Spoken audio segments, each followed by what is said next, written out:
let's go for the unboxing from Temu. So as you can see, this is the first time na Temu.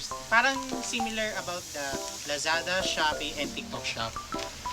Especially for the shopping online. So let's get started. First item.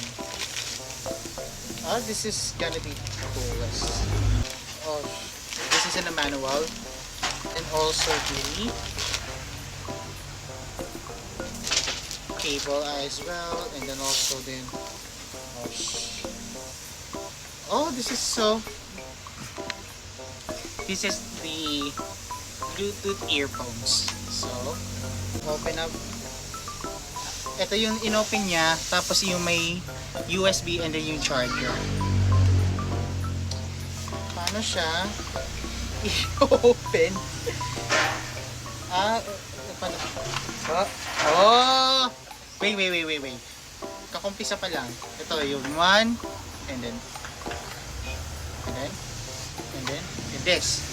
Ay, na may Ang ganda siya yung packaging ngayon ata yun. Ito yung percentage. The next one is this is wireless lavalier microphone. Ito para sa mga iOS user. So let's test it out for the wireless microphone. Pa tayong okay. This is in a manual. Charger. Ito yung microphone set. Port ng ganito. So this is without the mic. This is my voice with the mic. Testing for another mic. Ayan, so pwedeng gagamitin nitong TikTok or yung vlogger or nagre-reaction na ako dyan tungkol dyan sa video.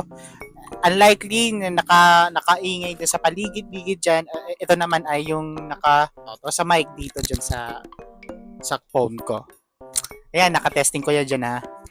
Try natin doon sa malayo. O kaya natatago dyan. Hello. Pwede naman ng ASMR. Uy! ASMR coming soon. Charot po. Sa mga gustong ganitong order ko, dyan lang sa description or dyan lang dun sa caption or sa comment section.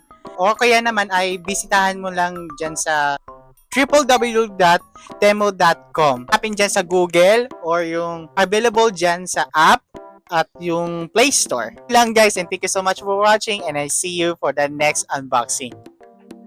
Annyeong!